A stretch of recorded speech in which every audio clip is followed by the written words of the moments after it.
Praise the lord. కీర్తనల గ్రంథం 5వ అధ్యాయం 11వ వచనం. నిన్ను ఆశ్రయించే వారందరూ సంతోషించుదురు, నీవే వారిని కాపాడుదువు గనుక వారు నిత్యము ఆనందధ్వని చేయుదురు. పరిశుద్ధాత్మ యందలి ఆనందం. దేవుని రాజ్యం అంటే నీతియు సమాధానం. పరిశుద్ధాత్మ యందలి ఆనందం. ఆత్మదేవుడు నీ లోపల ఆనందాన్ని కలుగజేస్తాడు. అది ఆస్తిపాస్తుల నుండి వచ్చింది కాదు, ధనఘనతల నుండి వచ్చేది కాదు, లోకంలో నుండి వచ్చేది కాదు దేవుని బిడ్డ. అది సాక్షాత్తు దేవుని సింహాసనము నుండి నీ హృదయ సింహాసనంలోనికి పంపిస్తున్నాడు ఆ ఆనందం. అందుకే ఆయనను ఆశ్రయించిన వారు సంతోషించుదురు, వారు నిత్యానంద ధ్వని చేయుదురు. అందుకే దేవుని యందు విశ్వసించిన మీరు సంతోషించండి. 37వ కీర్తన 4వ వచనంలో ఆయనను బట్టి మీరు సంతోషించండి, అప్పుడు నీ హృదయవాంఛలు తీర్చబడతాయి. దేవుణ్ణి మీరు కనుగొన్నందుకు, ఆయన్ని ఆశ్రయించినందుకు సంతోషించండి. మిగిలిన పనులన్నీ ప్రభు జరిగిస్తాడు. ఈ వాగ్దానం ఎత్తి ప్రార్థిస్తుండగా ఆయనను ఆశ్రయించిన మీ అందరూ సంతోషంతో నింపబడుదురుగాక. ఆమెన్. మీ హృదయంలో మీ కుటుంబాల్లో నిత్యానంద ధ్వని కలుగునుగాక.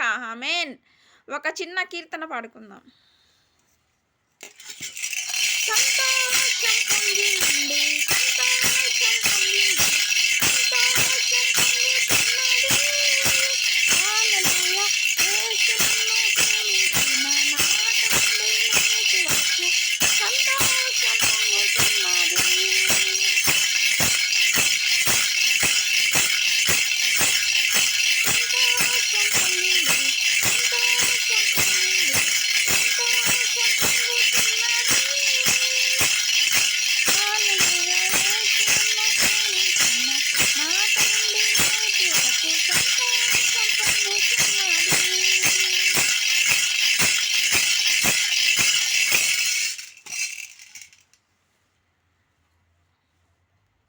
మరి ఈ వాగ్దానం ఎత్తి ప్రార్థిస్తారు కదూ. ప్రార్థన చేసుకుందాం.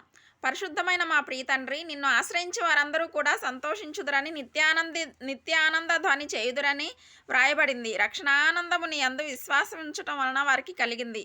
పరిశుద్ధాత్మలో ఆనందం. అయ్యా, మా పేర్లు జీవగ్రంథమందు వ్రాయబడ్డాయి అనే ఆనందము మా హృదయాల్లో పెట్టినందుకు మీకు స్తోత్రాలు. ఇంకా ఎవరైనా మీరిచ్చే ఆనందాన్ని కోల్పోయి ఉంటే ఇదిగో వారు కూడా నీ వైపు తిరిగి మొరపెట్టి ప్రార్థించే మనసు వారికి దయచేయండి.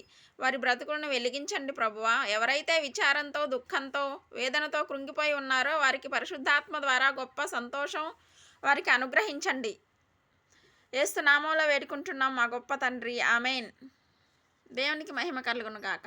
Praise the lord.